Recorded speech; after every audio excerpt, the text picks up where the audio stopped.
तिजोरी का रहस्य। कभी किसी चीज को यूं ही मत छूना, शायद वो सिर्फ चीज ना होकर किसी की कैद हो, किसी की आत्मा हो। इस कहानी में एक तिजोरी खुली और एक बंद आत्मा ने फिर से सांस ली, और अब वो हवेली खाली नहीं है। जो उसमें गया वो लौटकर कभी वापस नहीं आया। आनंद, एक 30 वर्षीय युवक, वाराणसी में अपने दादा की पुश्तैनी हवेली को बेचने के इरादे से पहुंचा।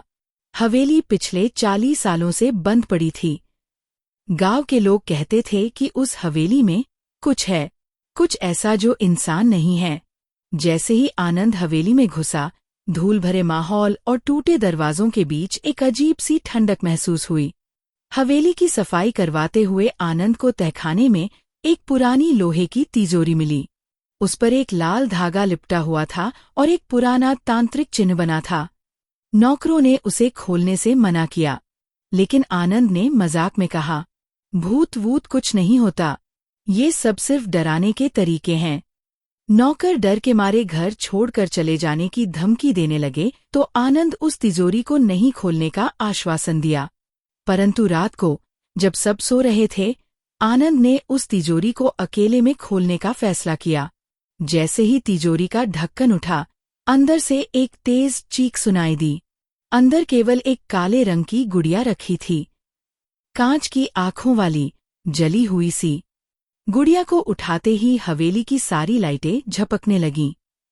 दरवाजे अपने आप खुलने और बंद होने लगे। एक अजीब सी परछाई आनंद के पीछे दिखने लगी।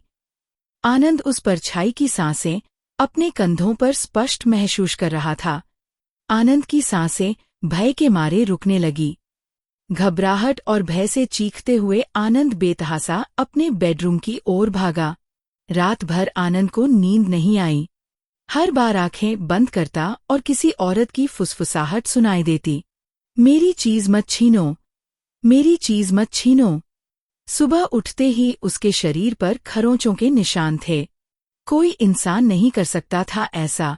आनंद ने गुड़िया को फिर से तिजोरी में डालना चाहा, लेकिन अब तिजोरी खुद ही बंद हो चुकी थी और चाबी गायब। आनंद का सीना एक बारगी धक धक करने लगा। वह सोच में पड़ गया कि आखिर तिजोरी खुद ही बंद कैसे हो गई और इसकी चाबी कहाँ गायब हो गई। भय मिश्रित रहस्य से उसका दिमाग चकराने लगा। आनंद ने गांव के एक बुजुर्ग से पूछा तो उन्होंने बताया, बेटा, तेरे दादा ने धनदौलत और शोहरत पाने के चक्कर में एक तांत्रिक अनुष्ठान किया था, और उस अनुष्ठान में दी गई थी एक निरीह बच्ची की बलि। बुजुर्ग की बात सुनकर आनंद का मुंह खुला का खुला ही रह गया। वह उस बूढ़े बाबा का मुंह ऐसे ताक रहा था जैसे कोई भूत देख लिया हो। बुजुर्ग ने आनंद से आगे कहा, बेटा, तुम्हें विश्वास तो नहीं होगा, परंतु ये बात एकदम सच है। क्या इसका कोई प्रमाण है कि मेरे दादा ने एक लड़की की बलि दी थी? आनंद ने बुजुर्ग से अविश्वास भरे शब्दों में पूछा। बुजुर्ग बोला, बेटा, उस रात उस लड़की की बलि देते हुए मैंने अपनी आंखों से देखा था। तुम्हारे दादा ने किसी सुदूर गांव से एक 6 साल की बच्ची का किसी प्रकार से अपहरण करके इसी हवेली में लाए थे। छोटी सी गुड़िया सी दिखने वाली उस मासूम बच्ची की समुद्र जैसी आंखों में मैंने स्पष्ट एक डर देखा था। वह बच्ची तुम्हारे दादा की उंगलियां पकड़कर बस यही बोले जा रही थी, मुझे मेरे मम्मी के पास ले चलो, मुझे मेरे मम्मी के पास ले चलो। और तुम्हारे दादा उसे फुसला रहे थे, बेटी, एक बार मैं तुम्हारी पूजा कर लूं तो तुम्हें तुम्हारे मम्मी के पास ले चलूंगा। आप मेरी पूजा करेंगे? मासूम सी उस गुड़िया ने खुश होते हुए बोला, हाँ, मैं तुम्हारी पूजा करूंगा और फिर तुम्हारे मम्मी के पास ले चलूंगा। उस बच्ची ने ताली बजाते हुए, कूदते हुए तुम्हारे दादा के गोंद से लिपट गई और चहकने लगी, मेरी भी पूजा होगी, मेरी भी पूजा होगी।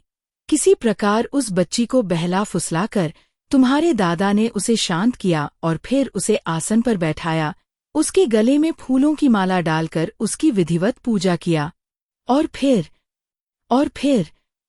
क्या? और फिर?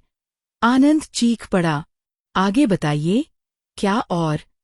बुजुर्ग ने कांपते होंठों से बोला, उस मासूम सी लड़की को तुम्हारे दादा ने एक बार में गले से काट डाला और दे दी शैतान को उस मासूम की बलि।